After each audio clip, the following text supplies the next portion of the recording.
their apology, they could shove their apology up there. Hemi Panarin definitely looked like he got his mojo back. He got an assist. I was wrong. Big. Welcome back, everybody, to another episode of Big Apple Hockey. This one a little bit different from normal. Usually we have the final buzzer featuring Philk, but Philk is not here with us today. I, of course, am your host, Mark Williams, and joined. There's my banner. All right, I didn't set it up right, so that's one reason why it took so long. Joined as always by Mr. Anthony Larocco. You know, Mark, one thing I'm always puzzled at is on Valentine's Day how men are surprised when they try to get flowers on that day and there's nothing left. I ordered mine ahead of time. I was there picking them up, but yet there's so many guys that are coming in and they're like, "Oh, can I get it? Doesn't like we don't have anything left. These are all orders." And I say to myself, what planet do these people think they live on? Talk about waiting to the last minute. Anthony, hands down, you're right about that one, because it's the same reason why there's a tradition Maria and I started last year, where we're going to go out to dinner for Valentine's Day, but we're not doing it on Valentine's Day. No, that's you never. No, you just we're going to do it, and granted, it helps that tonight I'm working, but it's that at least now we could go to a restaurant. We don't have to worry about it being too crowded, which is ironic because I think it was like our fourth or fifth date or in our short when we were just dating briefly 2 years ago. We went out and it was Valentine's Day. It just happened to fall on Valentine's Day, so we went out, and that's where we always go to the same place. We go to Capitol Grill to always go spend Valentine's Day. But you're right about that. You get the people that they're like, "Hey, well, can I order wings the day of the Super Bowl? Can I order roses on Valentine's Day?" Guys, you're out of your mind. Yeah. Out of your mind. Plan ahead. Yeah. Plan ahead is very accurate for those scenarios. So, well, like I said, we went out Wednesday night, Anthony, and when we were out Wednesday night, we also got to watch some of not USA versus Canada, because that's tomorrow night, but we got to watch a little bit of Canada versus Sweden. We're going to get into that in a second. But USA dominated Finland. Oh, wait, I said 5-1. It was 6-1. Yep, 6-1. 6-1. 5-1 was my prediction. I made that mistake going into this. But the U.S. opened the third period with 3 goals, completely blew the game open and put it away right there. Look, credit UC Soros and the crossbar, because Soros made a ton of great saves, and that crossbar was getting worked by Brock Nelson, Austin Matthews, a bunch of different guys. But U.S. led in every major category, and as DP is saying right here, a major man crush on the Kentucky boys. Well, you're right about that. Each one 2 goals. Matthew added an assist, and Zach Werenski 3 assists in the U.S. win. Anthony, what is your takeaway from game 1? Because I believe both of us had U.S. blowing this game, blowing them out. Honestly, the beginning of the game was hairy. I mean, they won 6-1, but if you remember, at the end of the second period, it was 2-1, correct? And then they exploded they exploded in the third. So while they won and they did dominate most of the game, but that wasn't the case in the first period. And the second period, wasn't a whole lot better. They started to get their game, but through 40 minutes, that was a close game. So I don't know about you, but I was not comfortable watching the first 40 minutes of that game. I said to myself, they better get another goal here in Shoren's goal, and thankfully the floodgates opened. But yeah, beginning of the game wasn't pretty, but once they got to their game, they just steamrolled Finland. And credit to Matthew and Brady Tkachuk for leading the way. I mean, those guys are your prototypical players, and well, Brady hasn't played in a big moment, but those 2 guys, the way they play, how they agitate you, they hit, and then they could also score. Those are the 2 guys you want playing for your club in big games, and they came up big in a big spot. And now we look towards Canada tomorrow, which should be an incredible matchup. I can't wait for it. Well, let me just amend what you said a little bit, Anthony. Brady's had big moments. It just hasn't happened at the pro level yet because Ottawa hasn't been to the playoffs. However, as World Juniors, he had a couple great goals in the outdoor game, and really was. I think forgot if they went to shootout in the outdoor game versus Canada. But I had it under my list of great events in Team USA history back when the channel first started. But Anthony, this is the Finland team is going to be pesky. They're going to make you earn it. No, And definitely, yeah. They really made Team USA earn it. They shut down their power play in the first two periods. Really wasn't even generating shots just yet. And then third period comes around. Kachuk, this is Matthew in this case, throws a puck on net. It gets deflected on the way in off of one of the defensemen. That just that changes the angle just a little bit for Soros, and it gets past him. Then Gensel just rifles one right past Soros, and then Kachuk, Brady this time on the rush. Like, this was some of the things that you were seeing, and US just then playing their own game. And that Matthew Boldy deflection, that would be the game winner that gave him the lead. Yeah. Woo, he read the reach all the way across Yeah. his body for that was a great goal. Great goal. Great hand-eye. Yeah, that was fantastic. That was a huge goal in that moment. That was absolutely a huge goal in that moment for sure. If that doesn't go in, I mean, you don't know maybe how that affects the rest of the game. But I do think that sometimes when you hit the post, I think early in the game, that's where you just think, keep going. You're beating the goalie. You're going to end up getting through to him. If it's the third period, it's a little bit of a different story. Then the goalie is stopping everything, and you're going, oh my goodness, are we ever going to beat this guy? Yeah. So Nelson clanging one right off the crossbar was a good sign. Matthews, the same thing later. And then when they get the first goal, Brady Tkachuk banking it in. Like I said, Finland makes you earn it. And that's the thing about the Finns. It's not going to come easy. It's not going to come cheap. And it took a bank-in goal just to get USA on the board. So as much as I want to sit back and go, USA, oh my goodness, that third period is kind of what we expected the rest of the game to be. And I think, in the words of what you said, once USA got their offense rolling, that's all she wrote. Yeah, and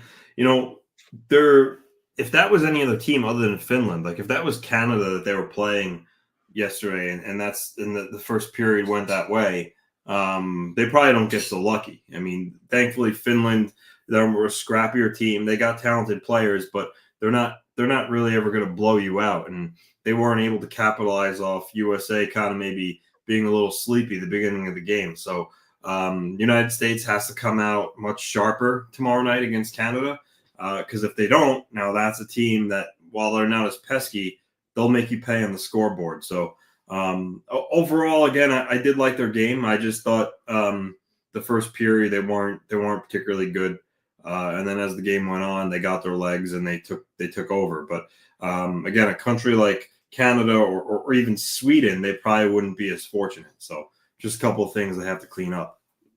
Yeah, and I agree with you on that one. There was an expression that was used on NHL Network about how I forgot what the actual expression was, but basically using a Joe Rogan reference, I think it was Dennis Bernstein that said it, about fighters that in UFC, they're just so pumped with adrenaline and they just give it all in the first period. And in a way, that's the way they were describing when Team Canada went up 2-0 in the first period versus Sweden. Yeah. And then, of course, Sweden ends up tying the game. Canada wins in overtime. U.S. has to be a little bit more controlled, and they were. I mean, after all, they went down 1-0 in this game. So even though I could say, yeah, the U.S. dominated shots on goal, face-offs, hits, time of possession. I mean, everything you can think of. And then you kind of, and like you said, yes, if you get up on the Canadian, if the Canadians end up getting up on you, that could spell doom very quickly. Although, Anthony, we're going to get into that in a minute. We're going to talk a little bit about Canada versus Sweden again. But I think that's where having a Connor Hellebuck back there is really a key factor for the United States, because I think he led in the first goal. everybody kind of got their breath. They got their game going. And again, the post hits kept the morale up. And then Hellebuck made some good saves to close out the first period. And then Finland, and they had a little bit of a push in the second period too. But there's the third period. The United States just flexed their muscle, and that was it. Yeah. Hellebuck also made a big save on the breakaway when it was 1-1. That was big. That goes in. That again, that's something I could have changed. So that first goal he'd like to have back. Maybe it was a little nerves, but I thought overall he played pretty well.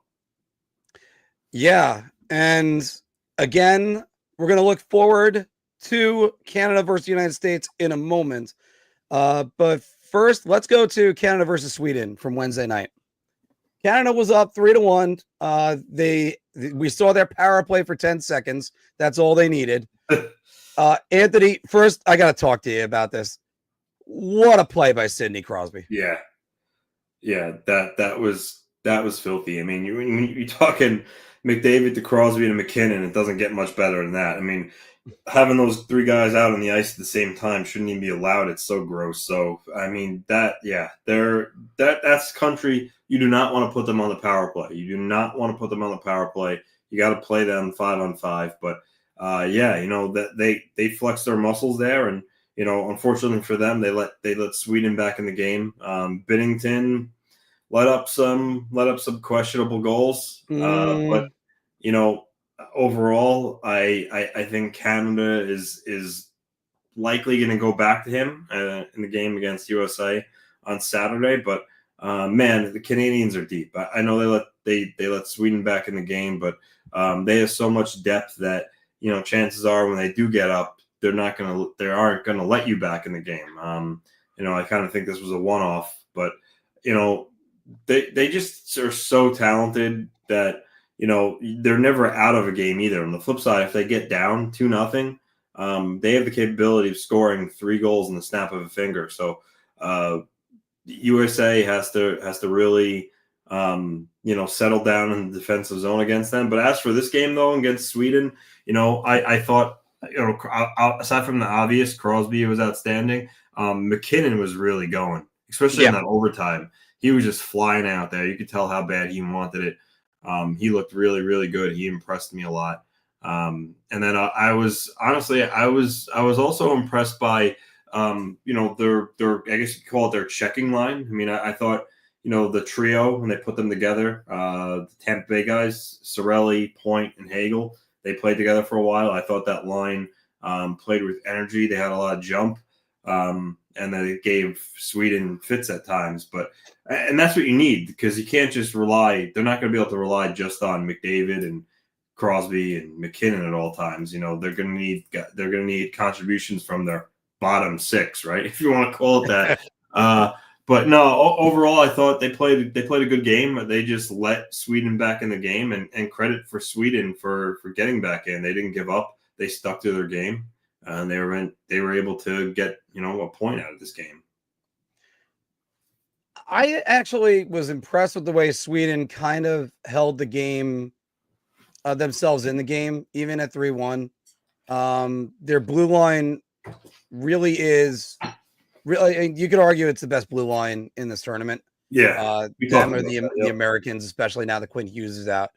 But you look at the goals that were against, and we're going to harp on this. We've been on this. I just posted the short, one of them about it on our Instagram page. But the Canadian goaltending, I mean, that first goal, kind of a seeing eye puck, you could say, with from Brodin. But then Adrian Kempe from that far out, I understand he had a little bit of speed on him. Yeah, you gotta stop 3-2. And then a defensive breakdown leads to the game tying goal. I'm not sure if any goaltender stopping when that broke down. No. And Joel Eriksson Ek had all day to just put it up top. So, but that being said, you kind of got to see that where everyone's criticism, it's not just us. Everyone's criticism about Canada is, they're goaltending. They're goaltending. They're goaltending. Well, kind of, they're goaltending, because Philip Gustafson You could also say was the story in the other net. Yes, that absolutely. save he made On with Devontae. about, was it 3 minutes remaining, where he went post to post and got it down with a blocker. Yeah, Devon Taves, he stopped. Yeah. Oh, that is like chef's kiss. Yeah, the Gus bus. Yeah, he was outstanding. He was certainly one of the reasons why Sweden got back in that game. Yeah, and why they stayed in that game. But I don't think we've seen the best out of Sweden. I don't think we've seen the best out of Finland. Those two teams are going to play tomorrow at 1:00. Now here's what I forget, Anthony, is tomorrow's games in Boston, or are they in Montreal? And I have to look that up. I thought that there's one last round in Montreal and then it goes to Boston. Okay. Yeah. Well, then there you go with that, because I couldn't remember which one was which. I'll get that numbers for you right now. These are the standings right now. USA with the 3 points in regulation. Actually, before we get too far, Anthony, two things that we never got to discuss this on our weekly show. Two things that the NHL is trying out right now. Well, not really trying out. They're doing the Olympic scoring. We've been advocates for Olympic scoring for a long time. Should the NHL adopt this, in your opinion? Yeah, I do. I think you saw how exciting that overtime game was. I think they should absolutely do that. And it seemed like the players liked it too. I believe it was McKinnon that was saying no one wanted that game to go to a shootout, so that was just action up and down, back and forth. That was must-see TV. So I certainly think they should adopt that. I get and what you're referring to is a 10-minute overtime right now. Yeah. I know before the lockout, the shootout was new, exciting. People liked it in the beginning, but I think it's just grown stale now. So I certainly think the league should use that at the NHL level. All right, but what about the Olympic scoring as far as 3 points regulation, 2 points overtime, 1 point for a 60-minute tie? Yeah, there've been advocates for that too. I think Pierre LeBrun has been a guy that's been beating that drum for a while. I have been too. Yeah, I don't know if the league is gonna go there. To be honest with you, I think they like the parity that the current point system brings. And if you look at it, point no further to the playoff chase in the Eastern Conference, right? It's so close that more. I think it keeps more fan bases engaged longer because your team's not out of it by December. Although there are some teams, maybe you could say that's the case too, like the Chicagos of the world, San Jose. But for the most part, this keeps everybody in it. I think the league likes that. If you go to the 3-point system, I think you're going to have a lot of scenarios where teams start to pull away and you don't get as much parity and there aren't as many, I guess you could say, good playoff races. So I see the pros of it. I just don't think the league is going to adopt it. Here's my take on it going the other way with this. Right now, if you look at the NHL standings and you have, let's go with that Eastern Conference right now.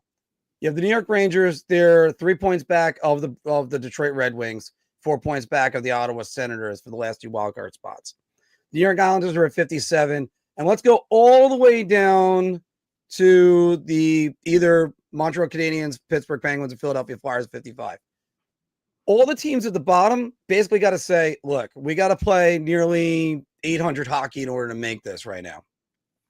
Because there's still going to be the loser point for, let's say, the New York Rangers or even the Boston Bruins or the Columbus Blue Jackets as they're trying to leap over them. And even Detroit and Ottawa, the same thing.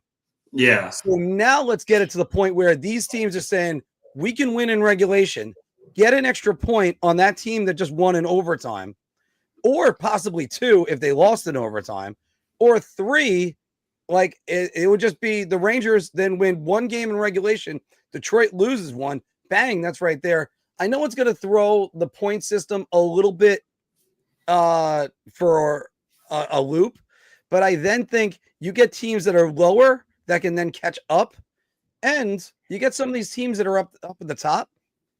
maybe you don't play for just the overtime, get the loser point at least, and then move on from there. Because No, after all, I see what you're saying. I just don't think the league has any appetite to tinker with anything, whether it be the playoff format, the point system. I think they like the state that their game is right now. And you hear Gary Bettman talk about it all the time. Game's in a great place. I don't think he has the urgency or the need to tinker with it right now. And if I had to guess, I would say the players probably feel roughly the same way than in NHLPA. yeah. Well, I mean, that is true. I'm just thinking that you could get more teams that are still in the playoff race, or even how you could change around the playoff race like that. All right. So, Anthony, let's look ahead to Finland versus Sweden, 1:00 on Saturday. First off, 2 great games on Saturday because you got Finland, Sweden, USA, Canada. I mean, it's rivalry Saturday for both these teams. What exactly are you going to look at for the Finland-Sweden game? I mean, these are 2 teams that don't like each other.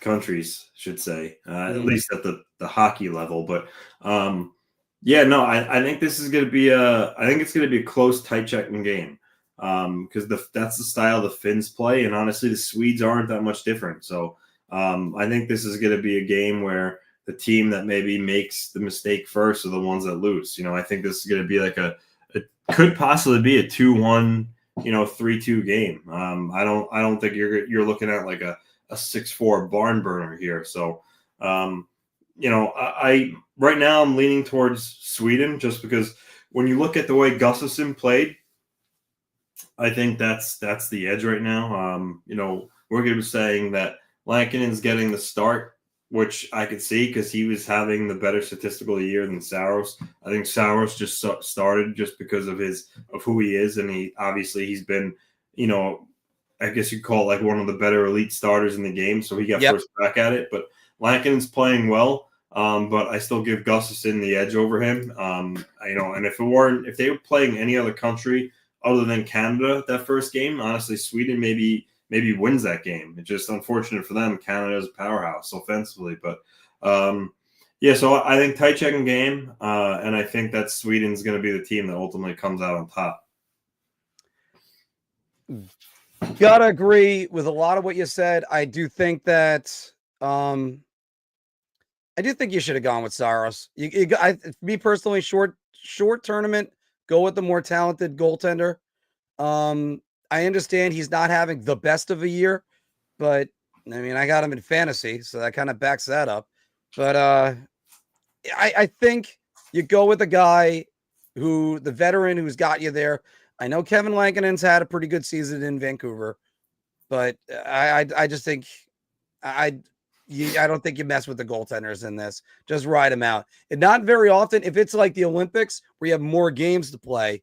Yeah. And I think 2010, using that as an example, when Canada switched from Martin Brodeur to Roberto Luongo, and it skyrocketed them to the gold medal, and that was the right decision to make at that time.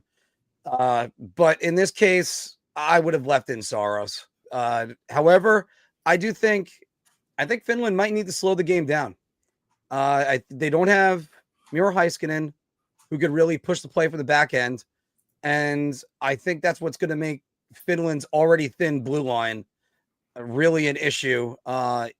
Even though it was Välimäki who had the goal last night, right? No, Jokiharju. Jokiharju. Yeah, that's right. He has 1 goal this season. Yeah. But it's one of those things. I think Finland, they kind of don't try to play at a fast pace, slow it down, and I think that's going to be the key to try to pull the upset right here, because they got the defensive forwards to really slow down Sweden. And I wasn't exactly that impressed with Sweden's forwards in the Canada game. I mean, Sweden definitely has, even though Finland has guys like, Rantanen and Aho, Laine, I think Sweden still has the better offensive group. And they have the better defense, clearly.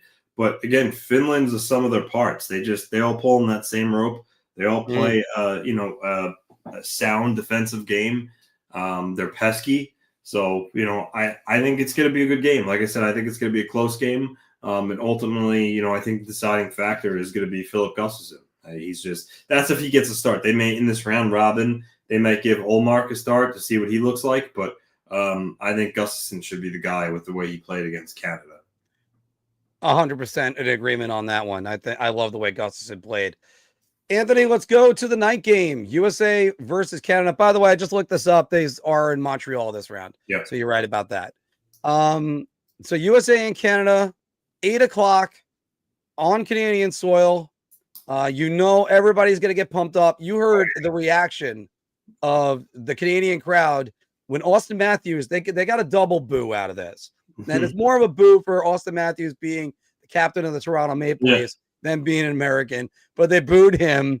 There was a little bit of a cheer for Mike Richter, a little bit of like a hey, you were good in '96, and of course Richter, who won 2 playoff series, if you want to say it like that, versus the Canadian in that building in 1986 when the Rangers came back from an 0-2 deficit to beat the Canadians and also to win for USA.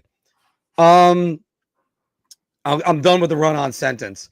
But when they had Mario Lemieux announced, the crowd went absolutely crazy. Yeah, absolutely. And, even a louder cheer than Sidney Crosby. Can Canada get that adrenaline going the same amount and start out just as good as they did? Yeah, of course they can. Sweden? Of course they can. It's Canada versus USA. They're at home. The winner would be in first place. So, yeah, I think they're going to be even more fired up. I think that's going to be an electric atmosphere in the Bell Center. And it's going to be, this isn't the championship game. It could be. We'll bring it to a new level if that ends up happening. But this is going to be an incredible game. Must-see TV. Both sides want to win desperately. And I'm really looking forward to it. And I think Canada is already going to adjust the way they play. I see that today they said Sam Bennett is going to be coming in the game for Travis Konechny. I think they want to bring Bennett in because he plays the same style of hockey as like the Tkachuks do. He's he's an agitator in your face, and I think Canada realizes that the Tkachuk brothers are going to bring that element, and they want to counteract that. So bring in Sam Bennett to the lineup is a good idea for them. But man, you want to talk about best on best? This is going to be it. It's going to be a heavyweight bout, and I can't wait to watch it on Saturday. When they scheduled the 4 nations, this is exactly the reason why they did all this. Yeah, they want USA versus Canada, and USA versus Canada, Finland versus Sweden. This is the rivalry day. All these teams, they don't like each other. And they always want to prove who is the best every single time. It still would have been a lot more juice if Russia was in this, because Russia's got their own battles internationally with all these guys. But looking at this game, Anthony, this is where look, we've been talking about it the entire time. Connor Hellebuck is so much of an advantage for the United States. Well, this is a big game. Time to prove it, buddy, because he hasn't been able to prove it in the NHL playoffs. And imagine if he proves it and is outstanding in this tournament the rest of the way. And then this helps propel the Winnipeg Jets to a Stanley Cup final. Because if he can prove that he's a money goaltender, that can carry over, Anthony. I love it. And I'm going to go out and I'm going to say U.S. is going to get the first goal. And I think it's going to be like a grinded out type of goal. Like it's going to be somebody that you're not expecting. Maybe your boy Brock Nelson. Yeah, I think the first goal, it goes without saying, but the first goal is going to be huge. If Canada gets it, the building is going to be absolutely bonkers, especially if it comes early. If USA can get it early, maybe that'll quiet them down a little bit. But, regardless of that, whoever scores first, it's not going to be game over. The other team is just going to come right back out and dig in. But yeah, no, I think the key for the USA is stay out of the box. You do not want to face that 5-man unit of, Crosby, McDavid, McKinnon, Cale Makar, and I think, Sam Reinhart might have been the other guy. You do not want to give that unit opportunity because they will hurt you. And you saw how they quickly capitalized against Sweden. So I think for the USA, stay out of the box. play a hard-nosed style brand of hockey. Plug the Kachuk brothers plug away, try to force turnovers. Because Canada, like we talked about, they're not. I know Bennett's going to be in there, and obviously you have Brad Marchand, but many of their forwards aren't very physical. So if you could play that style of hockey and impose your will on them, maybe slow them down a little bit, I think that will go a long way. Because if you just let that team, skate freely through the neutral zone and use their speed and skill, they could pick you apart pretty quickly. So I think USA needs to come into that game and just crash and bang bodies. Yeah, very much so. And I still think you go with Dylan Larkin over Chris Kreider right now. He was in the lineup last night. Right, he was in the line. Dylan Larkin was. Yeah. I think it's still going with Dylan Larkin. Yeah, that's what I'm saying. Oh, instead of swapping out him for Chris Kreider, because if I just wish Kreider's brought more of that antagonistic part.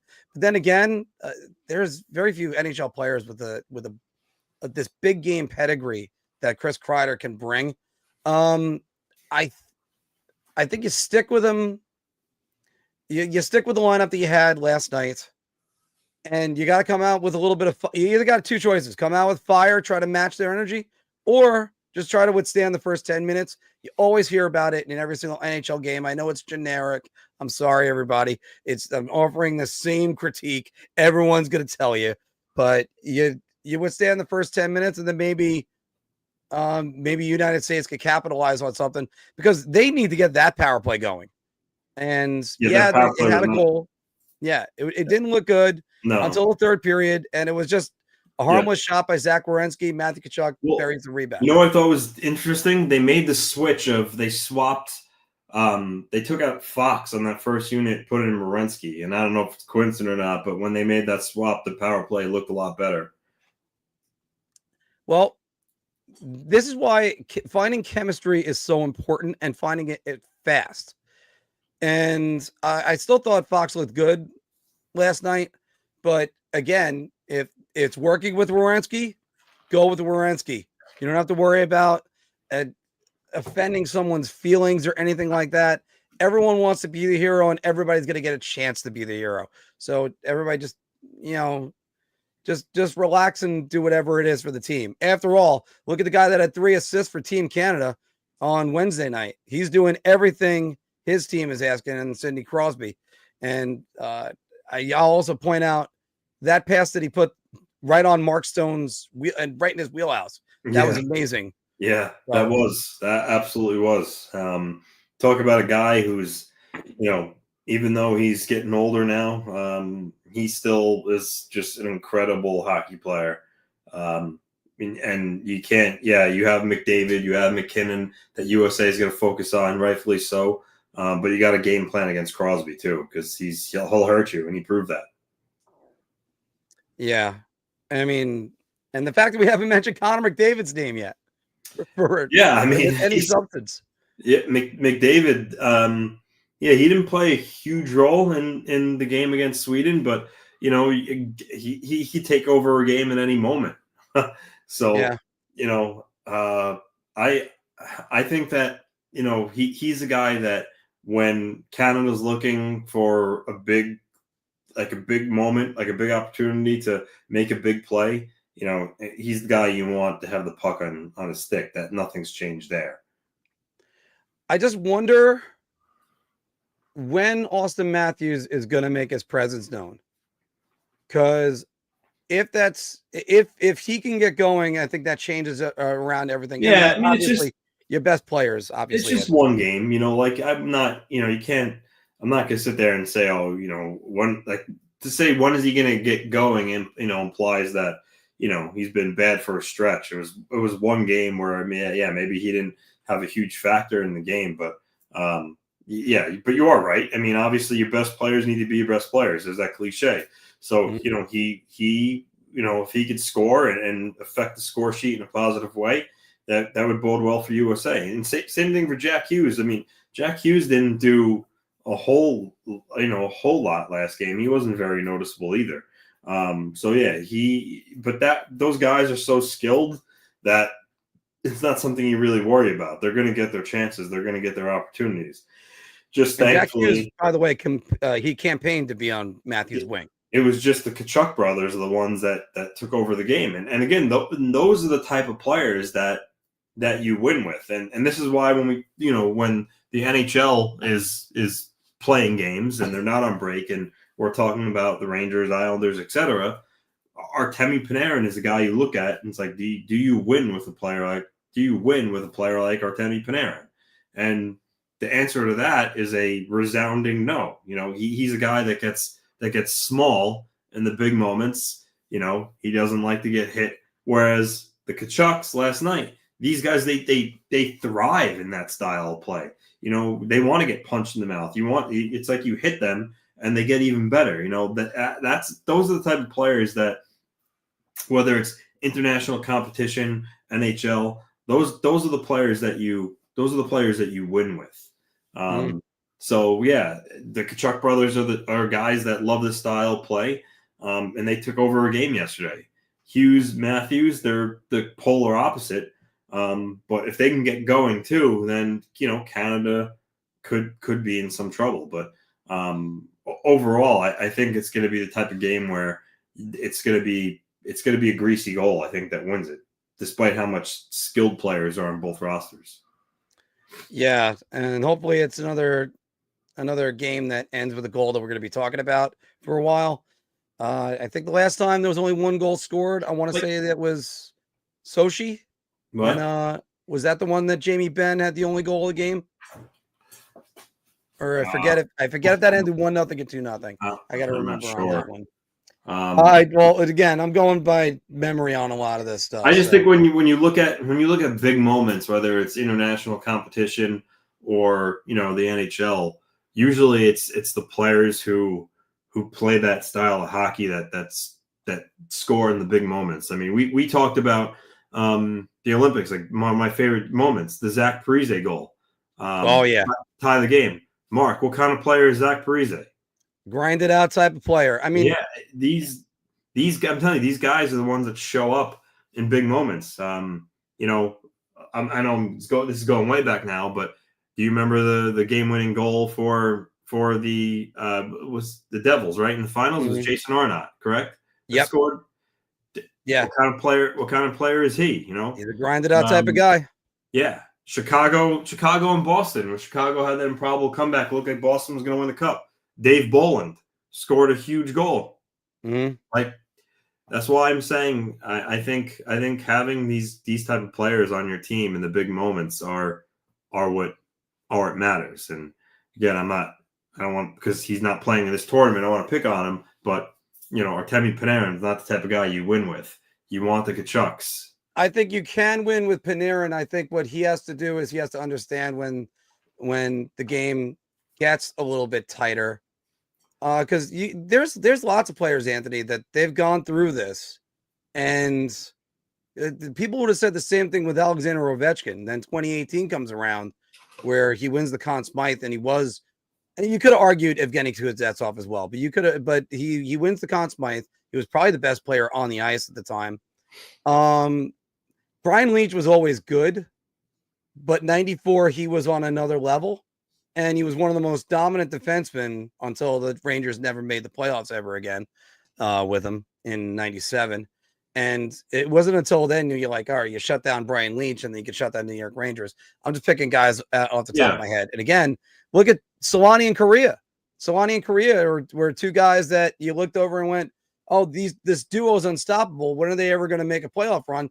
And they both ran to the finals. Solani won it. Korea did not, separately. So it's I am not going to say that out loud. Yeah. I will just let that sit. As David Wood saying right here, I want to see Kreider get the game-winning goal in Montreal against Canada. You know what? That would be nice. Like if Canada would score a huge goal, like I could see like Brad Marchand scoring it, just like like a guy like that, or on the U.S. side, again, you could Chuck or a Trocheck or a Matthew Boldy. Usually it's those guys that come up with the big moments, but we'll see. I'm super pumped for the game. I think it's gonna be a great game. And as Maria's saying right here, we need to get your dog speaking more on I the flashed show. those comments earlier. It was when he was standing behind me on the outside. Yeah. And by the way, thanks. Us versus Canada and Montreal, David. If I could have actually just looked at your comment and gotten that one. And Mr. Hyde, I get you with that. It's hockey, so we're going to talk about it. That's kind of the reason on that one. Yeah, Leach was never a soft player, but again, the Leach had the question about injury history. Whoops, clicked on that one. You're supposed to click on the Cale Makar. Cale Makar is sick. You can take that every way because right now he is a little bit sick. They're saying there's an illness. But John Cooper said he expects him to play tomorrow. So yes. Yeah. So Thomas Harley was allowed to go to Montreal and he is on standby, but he can only play if Cale Makar is out. But that's looking unlikely at this point in time. Yeah, I think you'd have to rip the jersey off of Cale Makar in order to get him out of that lineup. So I don't think that's going to be that much of a factor. We're actually just doing a very short show today. But Anthony, how about some Puck Doku? Sure. And feel free to take some questions in the meantime on that. Let me get this going. All right, we got a good one today. We'll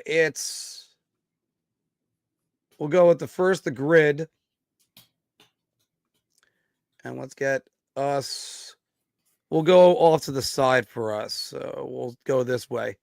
All right, Anthony. So we have the Avalanche, the Islanders, and the Canadians. And up top, it's, let me make sure I can read that. A player from the 90s, a player from the 2000s, and a player from the 2011 to 2010s. Did we call them 2010s? I never yeah. All right. So a player from the 90s for the Colorado Avalanche, Anthony. Claude Lapointe. Love it. He definitely played for them. So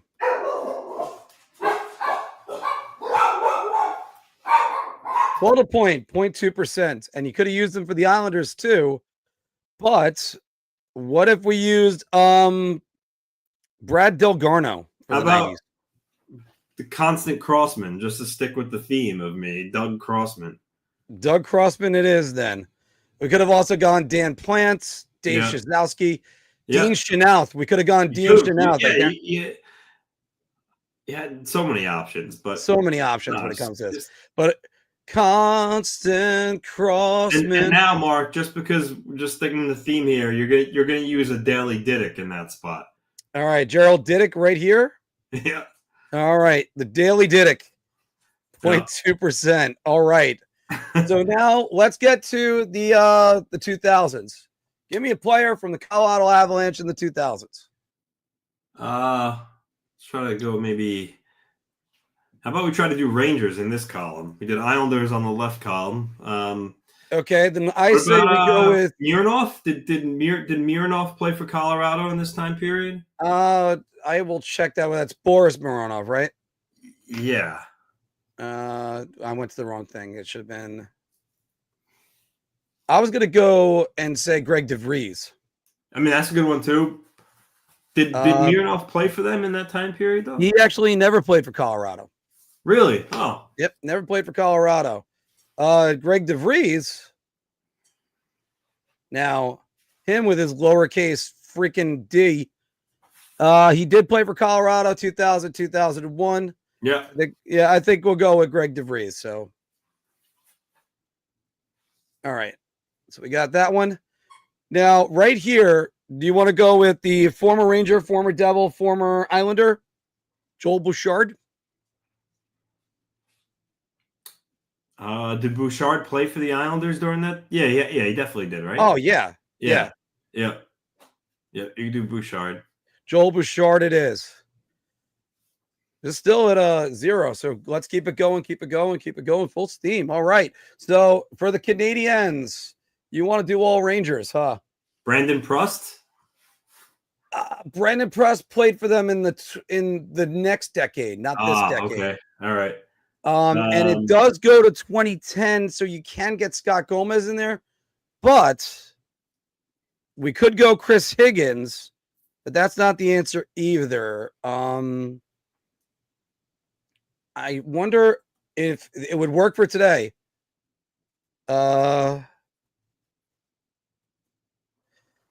I guess he's not there. Stefan Quintal? Stefan Quintal would be one we could use. I was hoping to use for Valentine's Day, Pavel Valentenko, but apparently I don't think he played an actual NHL game. I don't think he did. He did not. So we'll go with Stefan Quintal, the man who is he still running Department of Player Safety? No, I don't think so. All right. Oh no, that's right, because it's George Parros. Idiot. Yep. All right. Let's go to the last decade, and then we're going to do a quick pyramid and maybe a couple questions and get out of here. 2010 to 2011, huh? Yeah. Well, starting in 2010 for Colorado. What about? It might have been the previous decade. Did Anthony Stewart or Chris Stewart, or was that earlier? Let's go with Anthony. I think Anthony Stewart didn't, but Chris Stewart did. Yeah, he's Chris Stewart. Chris Stewart. Chris Stewart does play in 2009, 2010, and he does have games in 2010, 2011 with the Colorado Avalanche. Oh, then you can use him then, yeah. Yes, because he was in for 36 games with them. So I think I like that one. We'll use him right there. So, and Anthony, I don't know whether or not it's because the Colorado Avalanche are on here. Mm-hmm. I like to go to Rob Schremp. Because was it against the Avalanche he scored that goal, batting it out of midair, yeah. Yep. So we got Rob Schremp, still 0.3. And now we have played in the 2010s. You can go Brandon Prust. Could go Brandon Prust. It's a relatively easy one today, right? Yeah. Yeah, Canadian. How about this one? Let me make sure he was in there. But a different player from that playoff series for the New York Rangers, and he also played for, I believe, the Montreal Canadiens. He did, and he does qualify.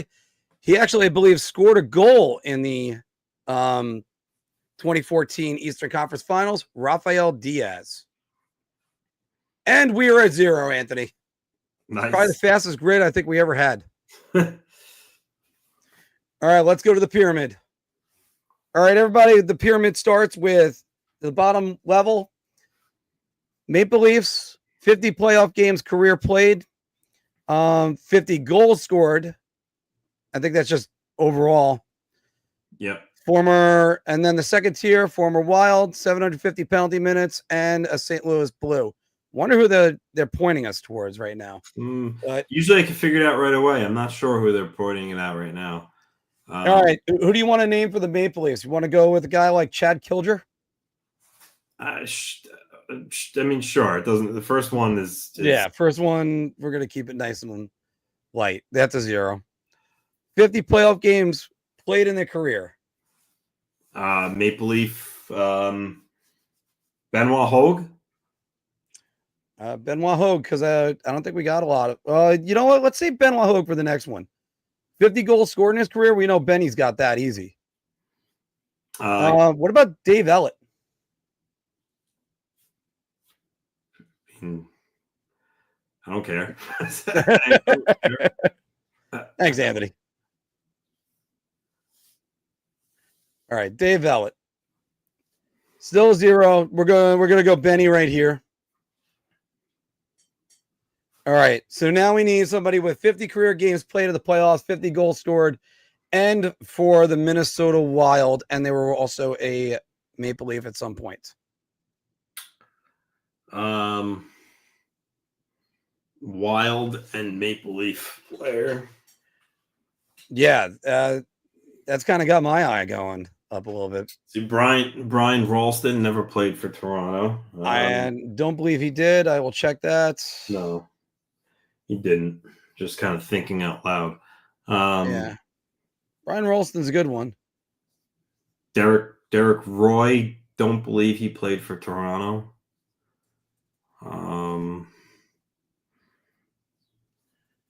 Jason Pominville, don't think he never played for Toronto. I always forget Brian Ralston played for the New York Islanders. Yes, he did. Traded for Trent Hunter. Yeah. See. I mean, 50 goals scored and 50 games played. Those aren't really hard levels to read. Well, 50 playoff games actually is pretty decent. Well, that's what I'm going to look up for the playoff games because Ty Domi fits in that category. Dominic Moore would fit in there. By the way, Ty Domi played in 50 playoff games exactly. Yeah. And he has, this is what I find funny. Ty Domi has 100. This is Max Domi. Yeah, what is I wanted to go Ty. Ty Domi played for Minnesota? No, he did not. Oh, that's right. What are you I'm thinking. I forgot completely about Minnesota in this. Did you check the Dominic Moore? Did Dominic Moore reach all Dominic those? Moore, I don't think he ever played for Minnesota. He didn't? Oh, you know what? Dominic Moore did play for Minnesota, 106 goals. He's got the playoff games beat easy. And, he definitely played for the Leafs. So Dominic Moore is our answer on this one. Well, hold on. Did Dominic Moore have 750 penalty minutes? I'm going to go with no. Dominic Moore had 487. All right, yeah. So use Dominic Moore. We use Dominic Moore right here. Forget about it. Oh, and our uniqueness 4 went up to 4. Our uniqueness score went up to 4. Our uniqueness 4, Jesus. Did Andrew Burnett play for Toronto? That I do not believe. I think he did not play for.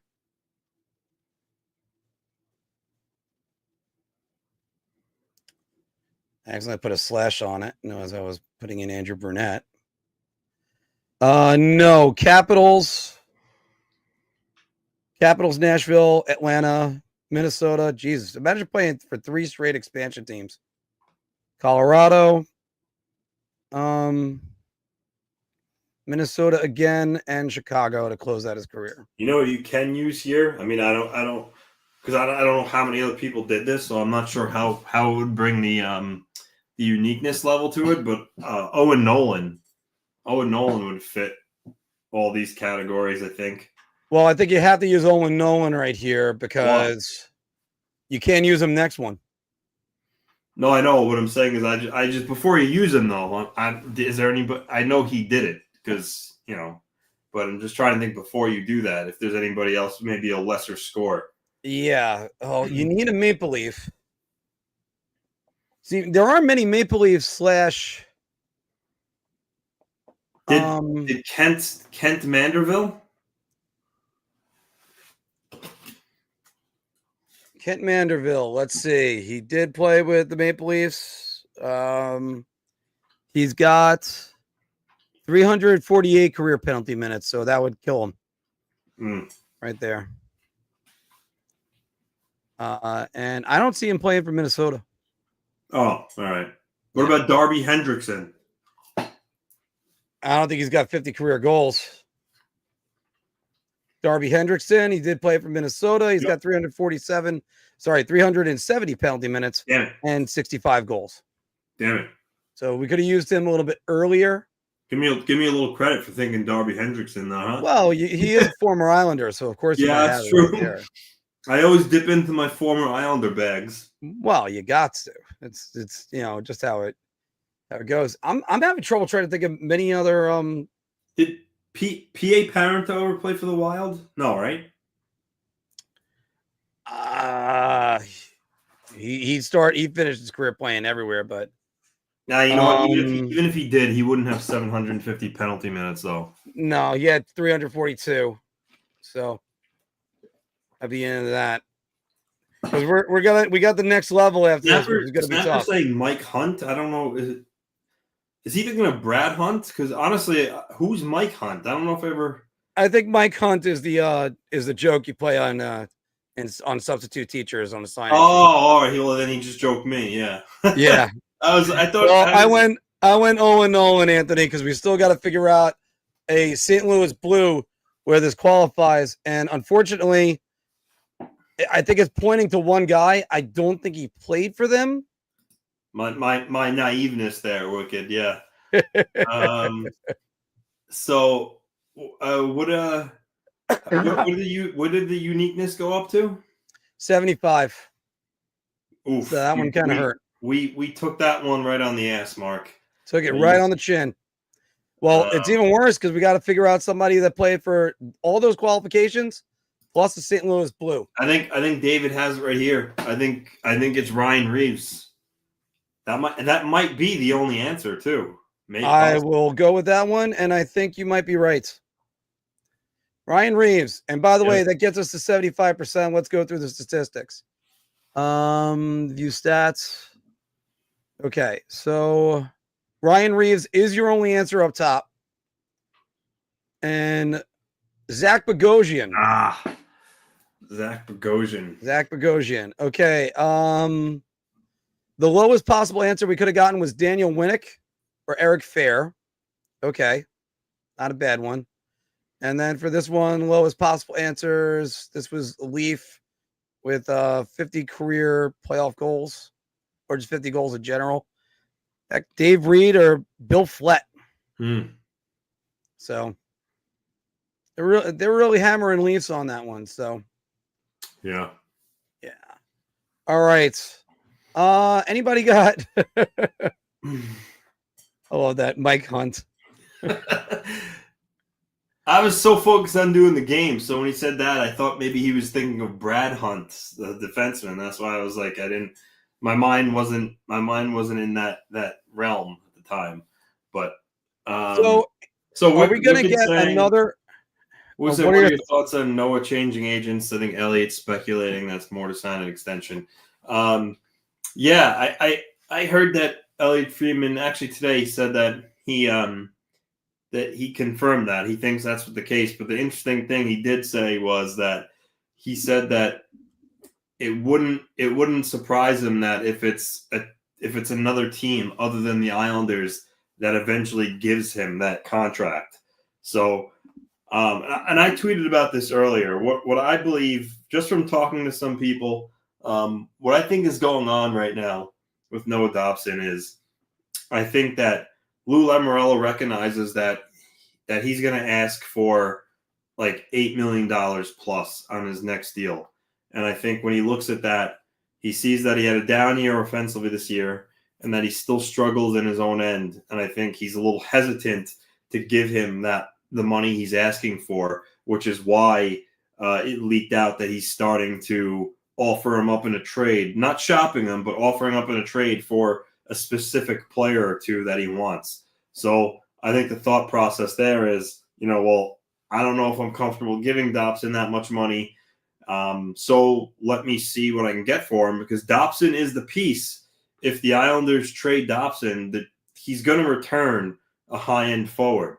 So that could be attractive to Lou. The team needs another high-end top six forward. So, I think he's at a situation now where he's weighing it. Do I trade Dobson and get the forward that I'm really coveting, or, do I sign him to the massive extension he's going to get? Because he's going to get it, whether it's from the Islanders or somebody else. Some team's going to give him $8.5 million on an 8-year deal. He's going to ask for, Adam Fox money and that territory of defense.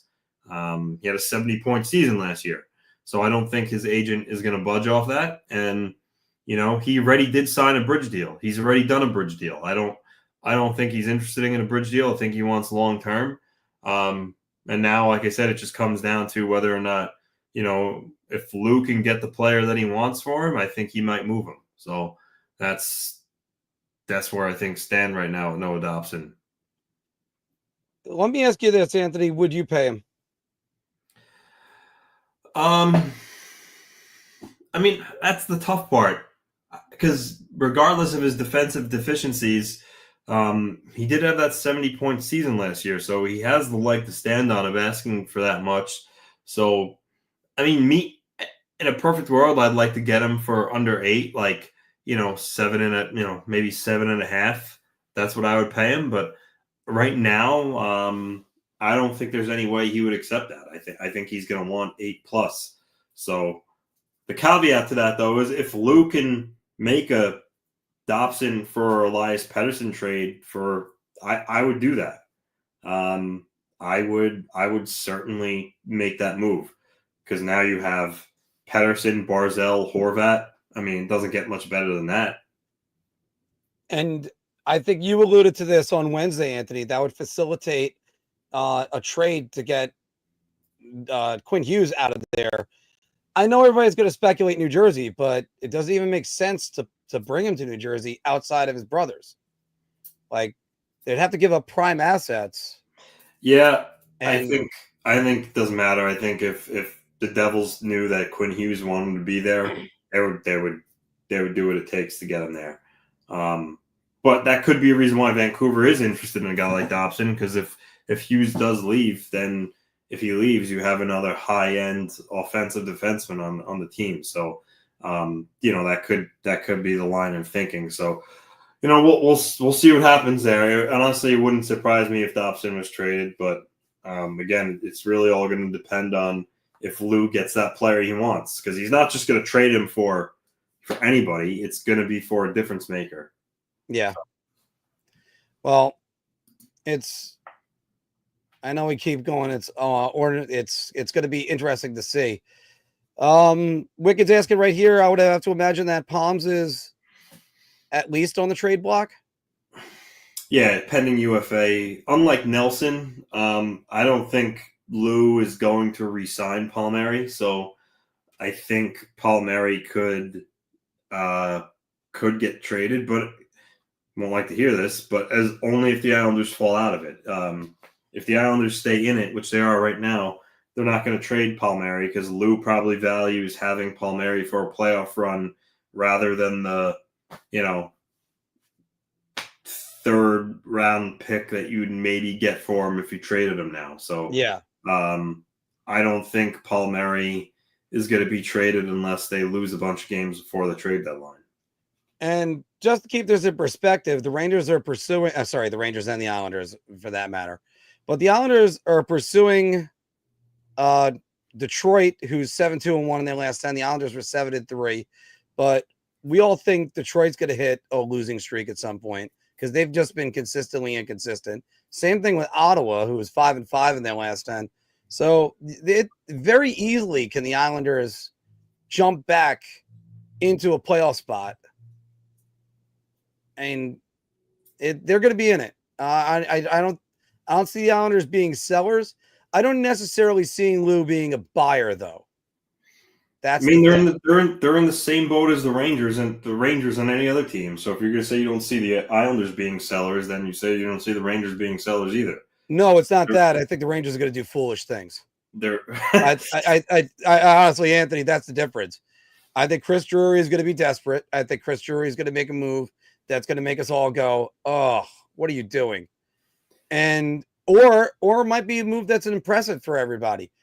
I think Lou's being a little bit more pragmatic with the Islanders. David Wood was saying, which Pettersson, by the way. Lou isn't gonna, like I said, Lou. People make the assumptions about Lou. He's old. He's gonna step away, which I agree. I mean, I do think that it's time for new blood, and he's had a long career. But I still don't see him going anywhere. I don't. I think he plans on. I think he plans on staying. So because of that, he's gonna do what he wants. He's not just gonna sell off pieces. If the Islanders come out of the break and they beat Dallas and then they beat the Rangers and they beat the Rangers and now they're 2 points out or even tied for a playoff spot, there is no shot in hell he's selling, and he might even buy. So I will listen to all criticism about the great Lou Lamoriello, but I will defend the man right here. There is no chance Lou Lamoriello puts ketchup on his steak. No. There is none. Zero. That man, look, that man's a tough man. I wouldn't be surprised if I found out he ate it like Pittsburgh rare right off the Probably, cow. yeah. I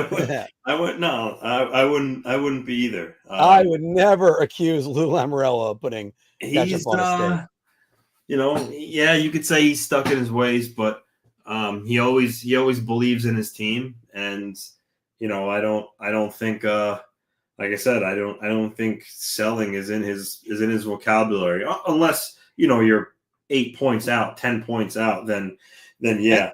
And because of what the Islanders did last month, they're not going to be. And they're not. So I don't know. I mean, the thing everyone's talking about now is Brock Nelson. Brock, what do you do? If he doesn't commit, then yeah, I think you should move him. But here's the thing: with fans don't know, like, they have that respect for each other. So Lou, if Lou's not, if Nelson's not dealt at the deadline and he's also not signed, fans are going to flip out. But at the same time, we don't know the conversations that go on behind closed doors. Nelson could have told Lou, I'm going to stay. Just, I'm not, when it's the contract gets done, it's done, so that, and Lou would take him for his face value at that, because the respect is the two-way street. So that's why, like, if Nelson's not signed by the deadline and he's not traded, you have to give Lou the benefit of the doubt and assume that was because he knows Nelson's going to re-sign. Lou's not like Darth Snow. Like, I truly believe if he knew in his heart of hearts that Nelson wasn't going to re-sign, I think Lou would get something for him. So if that scenario plays out, I personally believe he did it for a reason. So, but hopefully it doesn't come to that. Hopefully Nelson puts pen to paper before the trade deadline. But if he doesn't and he's not moved, I wouldn't just automatically assume Lou's out to lunch. He doesn't know what he's doing. It could be because he knows that Nelson's going to stay. Or that his first preference would be the New York Islanders. Lou, the difference between Lou and Garth Snow is, again, first off, the number one free agent on the market that year was John Tavares. So you couldn't let him go to the market, because then there would be tons of other teams to swoop in to try to get him. That's for one thing. So even though the two of them did have the conversation, it should have ended with, John, sign this piece of paper saying you're going to stay here. Now, going to what the Brock Nelson thing could be, let me throw this out as an alternative, because Lou is going to have the conversation with him. Let's say the Islanders are just far enough where it's more of a question. Anthony, I think he would ask if Brock wanted to be a rental somewhere and then re-sign in the offseason, because that is a possibility. Yeah, but that's so rare. That doesn't really – it doesn't – the only time I remember that happening is with Matt Molson. Doug Waite, for one. Matt Molson. I think the Sabres traded him. The Sabres traded him to Minnesota, and then he re-signed with Buffalo in the offseason. Yeah. But there are those players that they love their area. They don't mind going somewhere. And I mean, I said Doug Waite. I know he did that with St. Louis, but I think Keith Tkachuk did that. He went to Atlanta, then went right back to St. Louis. So, I mean, there's lots of those guys that do that. I mean, yes, as Mr. McAuliffe is bringing up right here over Aldous Chapman. So, guys, and again, Lou's a loyal guy, but also Lou is going to make sure he's doing best for what his club is doing. Absolutely. Yeah. All right, guys, we're actually doing a short show today because we just wanted to come on, talk about some pucks, and then get right off. But there's going to be more of it this weekend. We are doing a State of the Islanders show sometime next week because we're going to be talking about them. And there's going to be a State of the Rangers where we're going to be collaborating with Ranger Central and some of the other guys from the other channels. Yeah. Look, Look, I love hearing all the good stories about Lou when you're just saying, And remember, yes, I am. Oh, he's always watching. he's yes. Always watching. Look, if there's any man as a American hockey thinker, that's the man you look over and go, that he knew how to put together a team. Yes, I'll be playing Sunday night. I think that game's in Freeport in the bubble. And yeah, hopefully we get back to the win column. Not really a great game the other night, but is what it was. And as Romanel's saying right here, USA, USA. If it isn't USA versus Canada in the final, what a disappointment. Yeah, when it comes to the small ice rinks and being in North America, Anthony, I gotta agree with that. Yeah. All right, guys, everybody, thank you very much for joining us today on Big Apple Hockey. Look forward to talking to you definitely Wednesday, if not earlier in the week. Probably have some more reactions to there's some more games throughout. Take care. Bye.